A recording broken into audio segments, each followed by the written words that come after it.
Hi. For today's history video, let's talk about the opening of the Civil War, the political history of the Civil War. I'm not going to go through the military history, but the political history is very important.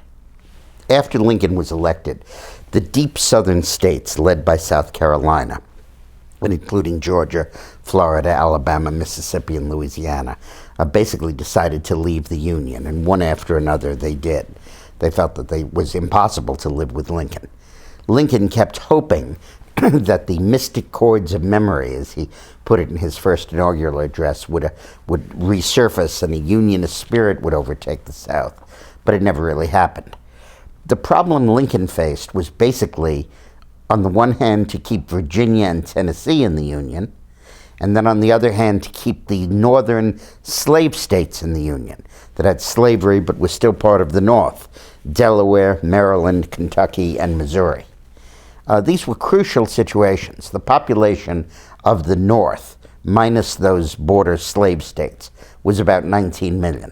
The population of the South, minus Virginia, was 4 million. That excludes 3 million slaves, 4 million free whites.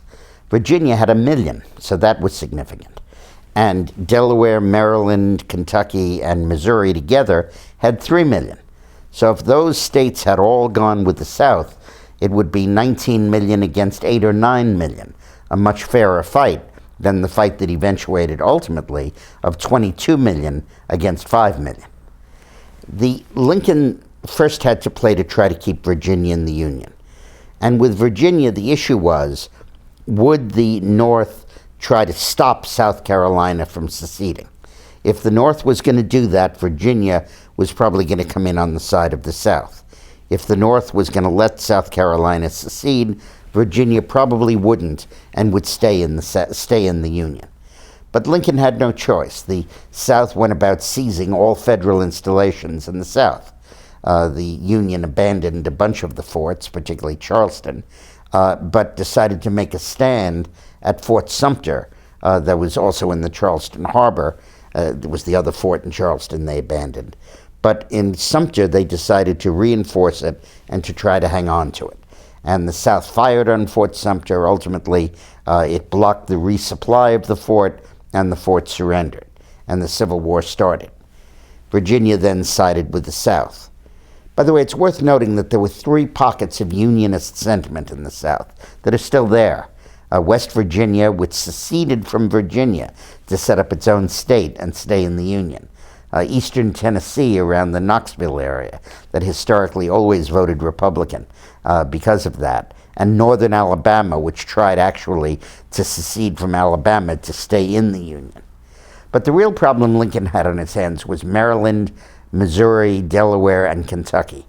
Well, Maryland was the most serious problem, because if Maryland seceded, Washington, D.C. would be surrounded by Confederate states. You couldn't keep it as the capital. So Washington pulled out all the stops to keep Maryland in the Union. There's no doubt that the people of Maryland wanted to secede, but Lincoln wouldn't let them. He marched the army into Baltimore and into Annapolis. He occupied the state legislature. He announced the repeal of the habeas corpus constitutional right, which meant that he could hold people indefinitely without trial and without any formal charges being brought, and basically assumed dictatorial powers in Maryland. When the legislature tried to meet to secede, the federal troops wouldn't let them do it. So Maryland stayed in the Union by hook or by crook. With Kentucky, it was very different. Kentucky voluntarily stayed in the Union. That was where Lincoln was from before he moved to Illinois when he was young. But Kentucky became the first battleground, and the South tried to move into Kentucky. Grant began his military career with stands at Fort Donelson, pushing back and stopping the Confederacy from taking Kentucky, and eventually pushed the South out of Kentucky. Missouri, from day one, was a wild slugfest between guerrilla bands of the North and the South, and ultimately the North won. But it was a very interesting thing here. The commander of the Northern armies was John Fremont, who had been the Republican nominee for president 4 years before, in 1856, at the founding of the Republican Party. And he was a strong anti-slavery guy. And after he conquered the Confederate forces in Missouri, he announced the freeing of all slaves in Missouri. Lincoln countermanded the order and said, no, we're not going to free the slaves.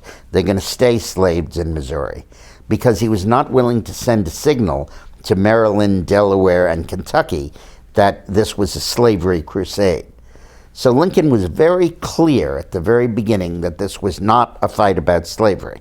In fact, he wrote a letter to Horace Greeley of the New York Tribune, and he said, if I could save the Union by freeing all the slaves, I'd do it. If I could save the Union by leaving them all in slavery and freeing none of them, I'd do it. And if I could save the Union by keeping some free and some slave, I'd do it. That ultimately the only factor here was the preservation of the Union.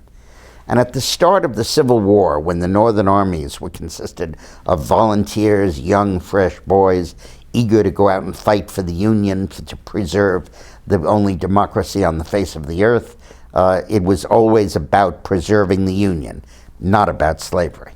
In the next video, we'll talk about how it became a war about slavery and how it evolved in the second and third year. Thanks for watching.